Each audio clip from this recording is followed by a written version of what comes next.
So today I'd like to talk about the gender gap, closing gender gap actually. And I'm going to explain present situation, and I'd like to ask your opinion. What's the problem, main problem?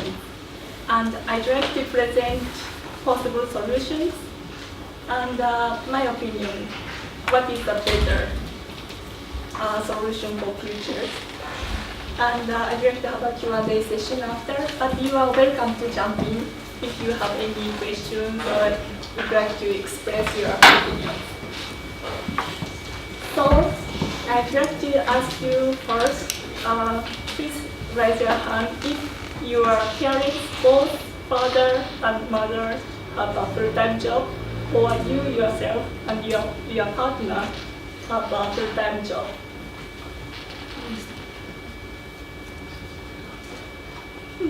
Not so many. Why?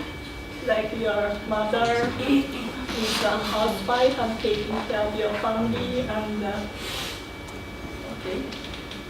Do you think it's a problem or you are satisfied with your present situation?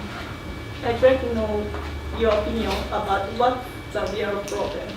People say there's a wage gap between men and women, and it might be a problem. Only men is a breadwinner and women are housewives and stay at home. Do you really think it's a problem or not? Do you have any opinion? Yeah. You didn't raise your hand, so. No, I don't think it's a problem. Men or women are the same thing. Yeah. Are the same. We don't. We have here in Greece. We are a little back in this. We believe that the woman must stay at home with this terrorist. This is wrong. They have the same opportunity, they must have the same opportunity as one of the guys, so they win. So regardless whether they have jobs or not, they are equal. This is the main point of your opinion. Okay. You raise your hand. Yes, I did. I'm going to beg to differ with you. I think that it used to be this way. I think with the high unemployment rate, men have started changing their minds. They're very, very happy if their wife finds a job to support the family. So maybe there is something good in the crisis, where this inequality that the mother has to stay at home is starting to change. I think it's very important for a mother to be working, not only for financial reasons. There's the pension fund to consider, that you can't wait until the last minute to suddenly say, oh, I need a pension. And also psychologically, studies have shown that working mothers are more content than stay-at-home mothers. And that's very, very important for the well-being of the children as well. Okay, please. My name is Eleni Koupeletou and I work for a bank. I think that men now feel that I agree with you, and I feel that men now want their wives to work and contribute to the family's income. Personally, I believe that children need their mother, and I think that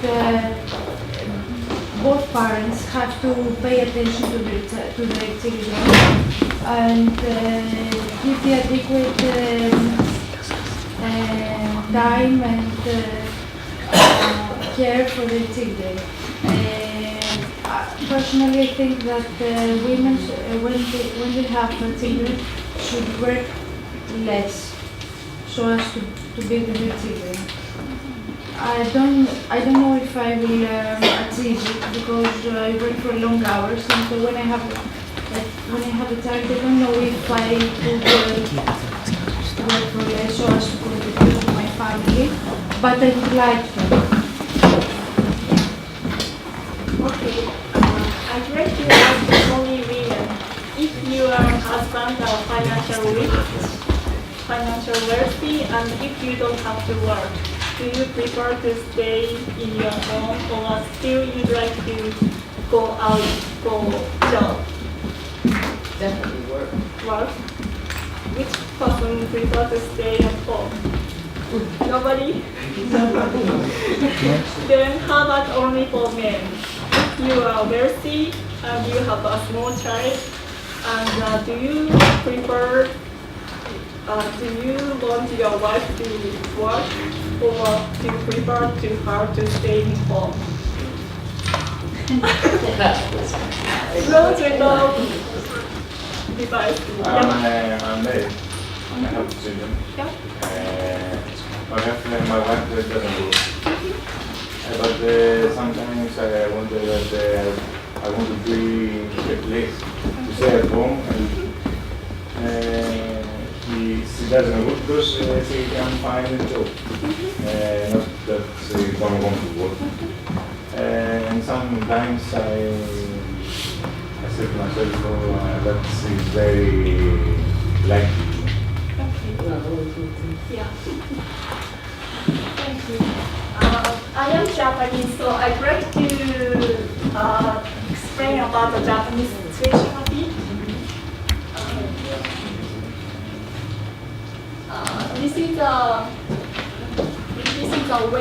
This is the age range, and this is the percentage who has a job about women.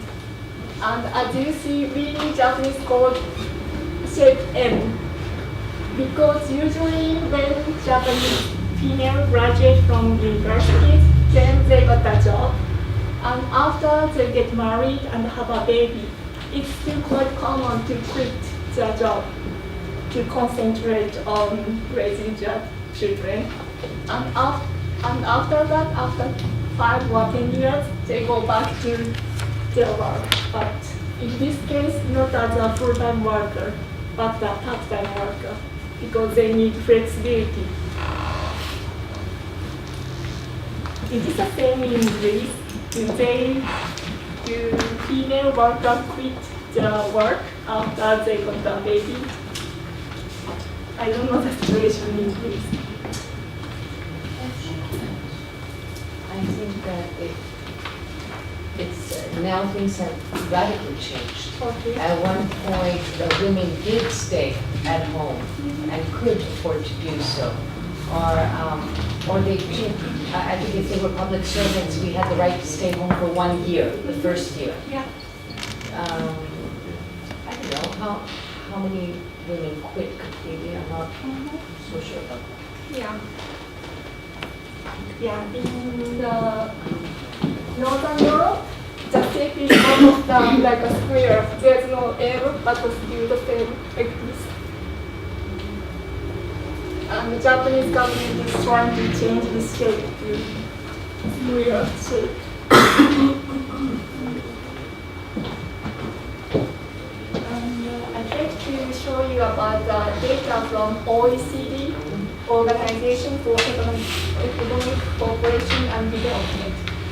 The headquarters is based on Paris, and 24 countries join this OECD, including Greece and Japan.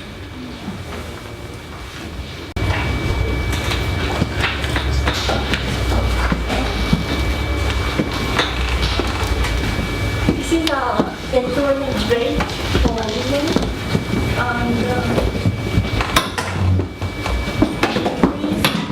latest percentage is this one for 41.9, and for your information, in Japan it's 60.7. Can you go all the way to the bottom? Sure. So basically, Greece is the second from the bottom. Is that right? Because I see that Turkey's 28.7, and the next one up is Greece at 41. Right? Is that right?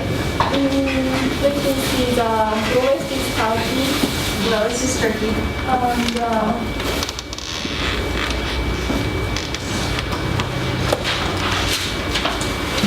about countries which percentage less than 50 is Greece and Italy.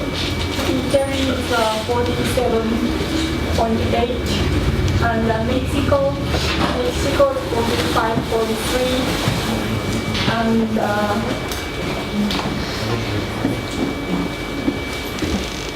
Spain is 51.3. Yeah. And as you can imagine, the highest rate, over 70%, is Denmark, Iceland,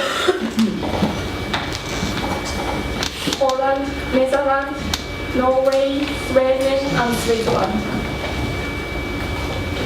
How do you analyze this data? My analysis is the higher the women have a job, then GDP is higher, like Northern European countries. The lower the women have a job, then GDP rate is lower. Do you agree with my analysis? Do women work on are they working on the, if I'm understanding right, Greece has two economies, like the formal and an informal. I mean, are women working in the Informal. one that's measured here? Not anymore. No. No. So these are pretty accurate, these numbers? People feel like this is the way it is? Yeah.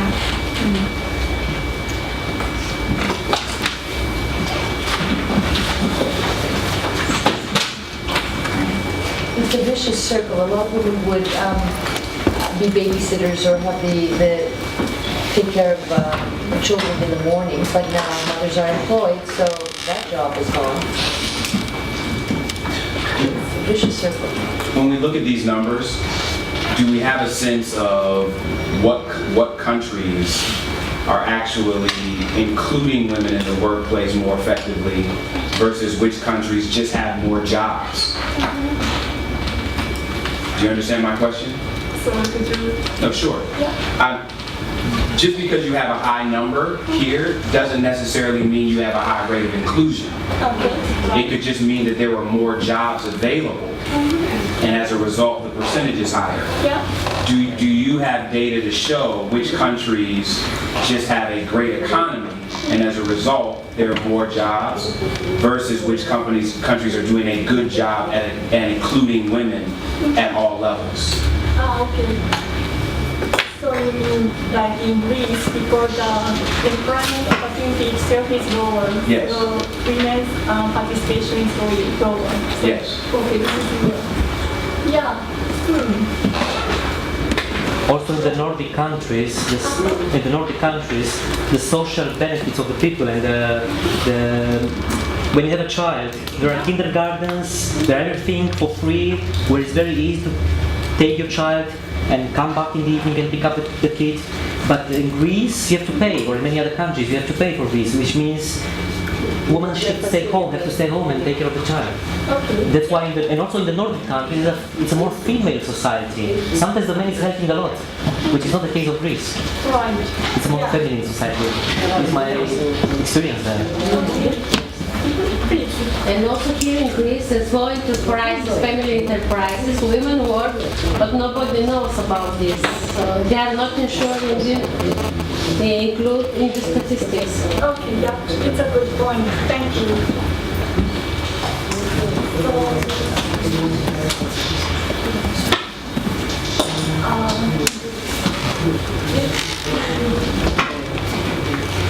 This data then. By the way, this is a data about gender gap. So, like Korea has much more gender gap compared to other countries, and unfortunately, Japan is the second. But Greece is here, so below the average of OECD. This is about how much people get paid when they are working.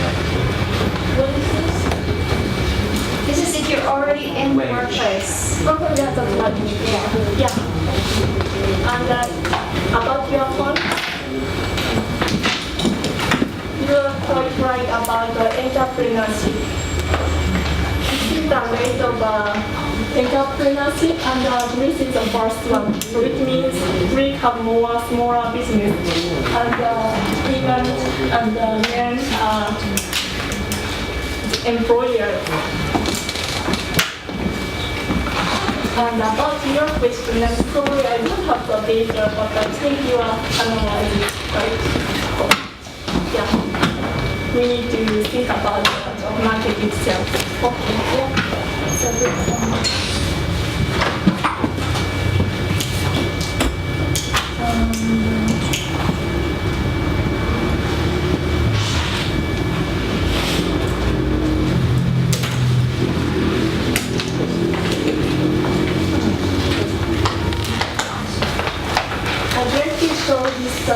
Chart because